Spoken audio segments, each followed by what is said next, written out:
The 1977 US Open final as Federer splays that one wide. And Sampras moves up to 5-3. A very tennis-educated crowd here, knowing the importance of that point. 5-3 with Sampras to serve one more point. If he can hold this point, he'll give himself 3 set points. Wow, I would have loved to have that first serve again.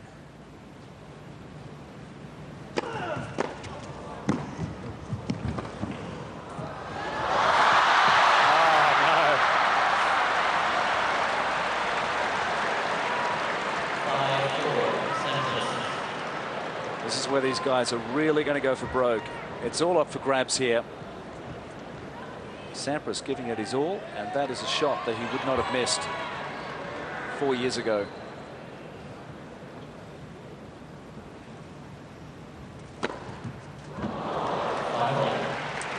Federer too can dig himself out of trouble with the serve when he needs to.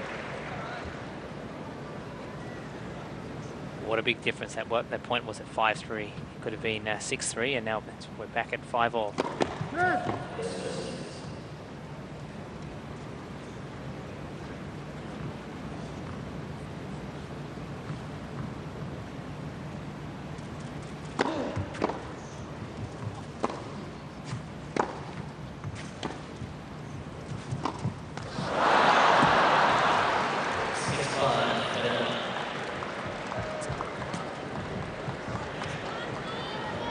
Sampras getting a low bounce, not quite able to make the adjustment. And with that backhand missing to the net, brings up the first set point of this match.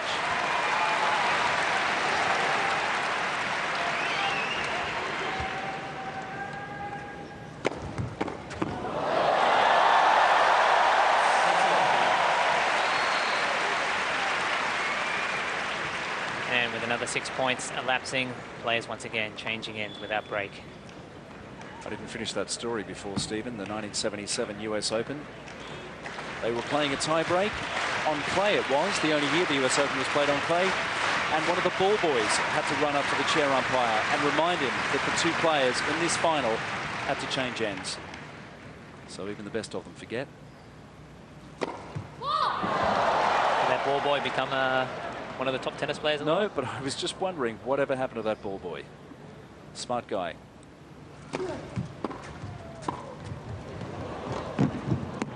Sampras has got all the court to work with, and that's 7-6.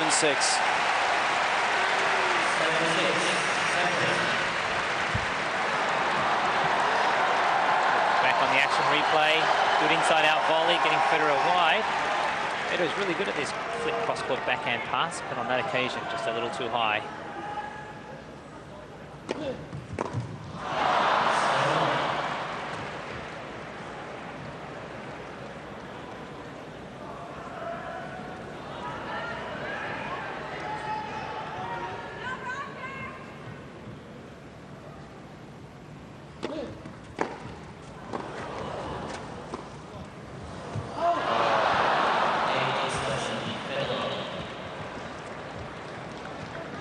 Couple of loose shots again. Another chance gone begging. It was a great forehand return by Sampras. Catching it right on the baseline. Just missing that slice approach. So set point again for Federer. Set point number 2.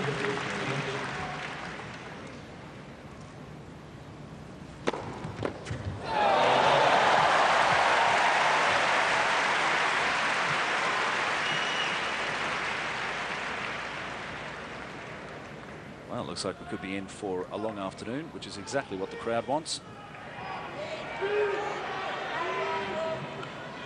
8-all.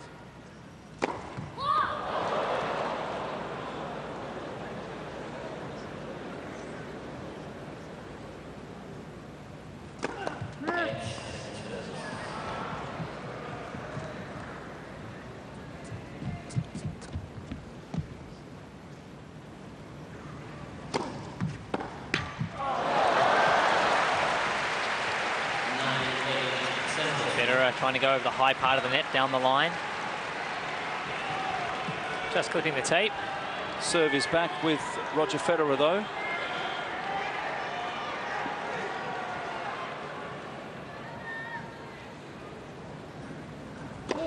Well, Sampras finally getting to see a second serve. What will he do here? Will he try to step in and take it early?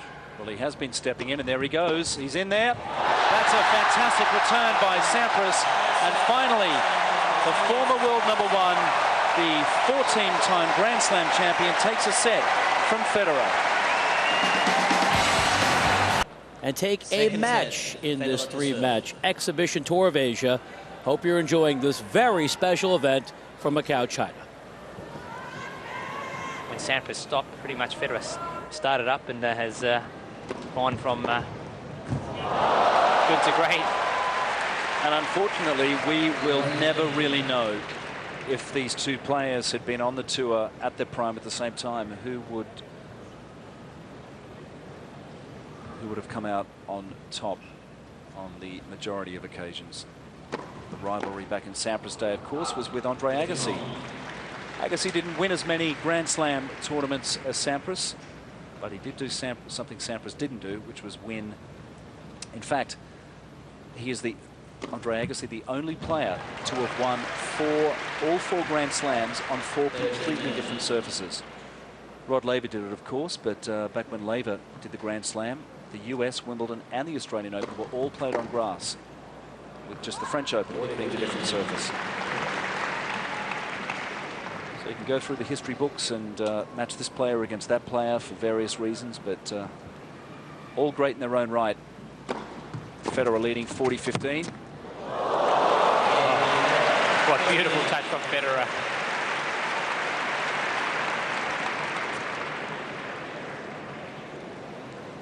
And the first point of this set, possibly a bit of a tactical error from Sampras, really punishing a Federer wide serve for a forehand winner. Federer then promptly put down a few big serves and ends up holding quite comfortably. So it's 1 game to love for Federer in the second set, but he trails 1 set to love.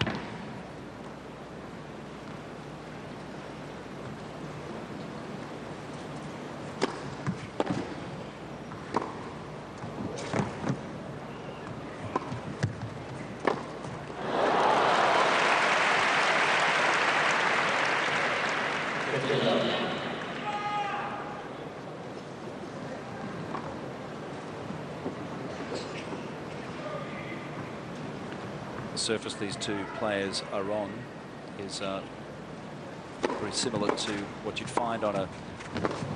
Oh, what a lovely shot.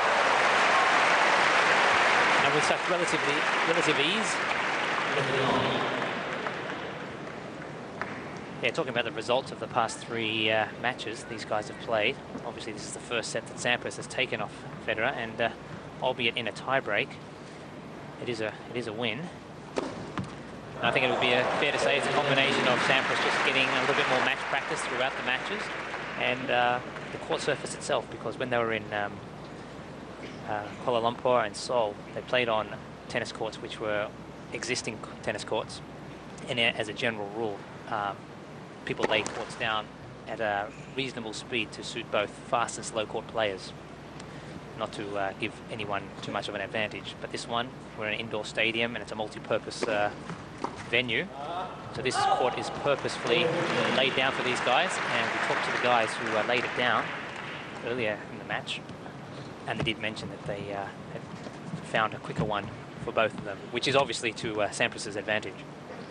It's interesting though, Stephen, because both players requested a faster court, but I'd say from a few of the shots here, it's caught them both by surprise. A few of the spins, balls coming back in the direction that they're not expecting. Yeah, you got to be careful what you ask for these days. Yeah, certainly made for an entertaining match though. Pretty much the same surface that is used in many sports such as handball, badminton. The company that supplied this has been supplying the Olympics for the past 30 years or so with various indoor surfaces. It's around about 1/2 centimetre thick, and it's just rolled out like carpet.